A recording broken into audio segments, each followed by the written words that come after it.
2 spoon போதும். Lion date syrup, இதுல iron, fibre, vitamins, நோய் எதிர்ப்பு சக்தி அதிகமா இருக்கு. Lion date syrup.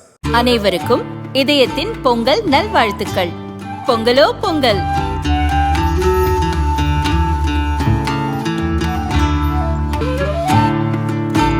அனைவருக்கும் இதயம் மந்த்ராவின் பொங்கல் தின நல்வாழ்த்துக்கள்.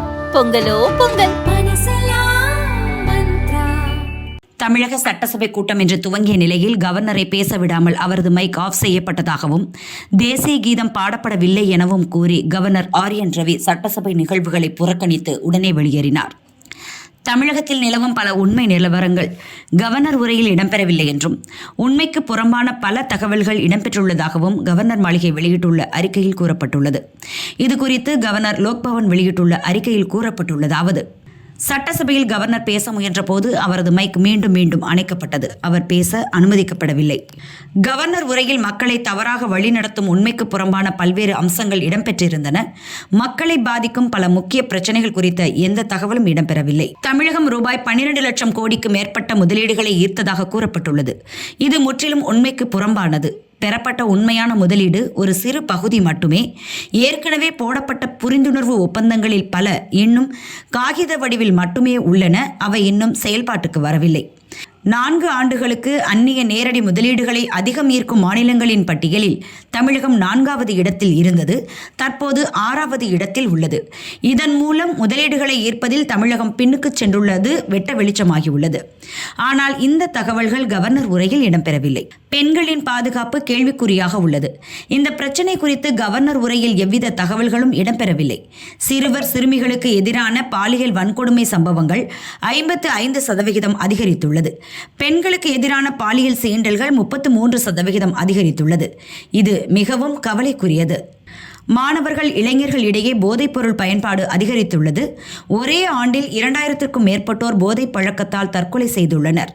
குறிப்பாக அவர்களில் இளைஞர்களின் எண்ணிக்கை அதிகம். எதிர்காலத்தை ஆபத்தின் பாதையில் வழிநடத்தும் இந்த விஷயமும் புறக்கணிக்கப்பட்டுள்ளது. தலித் மக்களுக்கு எதிரான அத்துமீறல்கள் மற்றும் தலித் பெண்கள் மீதான பாலியல் கொடுமைகள் அதிகரித்துள்ளன. இந்த விஷயமும் கவர்னர் உரையில் இடம்பெறவில்லை. தமிழகத்தில் ஒரே ஆண்டில் 20,000 தற்கொலை சம்பவங்கள் அரங்கேறியுள்ளன. சராசரியாக ஒரு நாளில் 65 தற்கொலைகள் என்ற எண்ணிக்கையில் நடந்துள்ளது. நாட்டின் வேறெந்த பகுதியிலும் இப்படிப்பட்ட மோசமான நிலை இல்லை. தற்கொலைகளின் தலைநகரம் தமிழகம் என்ற நிலை உருவாகியுள்ளது. ஆனாலும் இது பற்றிய எந்த தகவல்களும் கவர்னர் உரையில் இடம்பெறவில்லை. கல்வித்தரம் தொடர்ந்து சரிந்து வருகிறது. கல்வி நிறுவனங்களின் நிர்வாக குறைபாடு மாணவர்களின் எதிர்காலத்தை பாதிக்கும் வகையில் அமைந்துள்ளது. கல்வி நிறுவனங்களில் 50%த்திற்கும் மேற்பட்ட ஆசிரியர் பணியிடங்கள் பல ஆண்டுகளாக காலியாக உள்ளன. இது பற்றி அரசுக்கு கவலை இல்லை. இது பற்றிய அம்சங்களும் உரையில் இடம்பெறவில்லை. கிராம பஞ்சாயத்துகளில் பல ஆண்டுகளாக தேர்தல் நடத்தப்படவில்லை. அரசின் சிறப்பு அலுவலர்களின் கட்டுப்பாட்டில் அவை செயல்படுகின்றன. கோடிக்கணக்கான மக்கள் அடிப்படை ஜனநாயக உரிமைகளிலிருந்து வஞ்சிக்கப்பட்டுள்ளனர். இது அரசியலமைப்புக்கு முற்றிலும் எதிரானது. ஆனால் இது பற்றி கவர்னர் உரையில் ஒரு வார்த்தை கூட குறிப்பிடப்படவில்லை. இங்குள்ள ஆயிரக்கணக்கான கோவில்களுக்கு நிர்வாக அறங்காவலர் குழுக்கள் அமைக்கப்படவில்லை. அவை நேரடியாக அரசின் கட்டுப்பாட்டில் இயங்குகின்றன.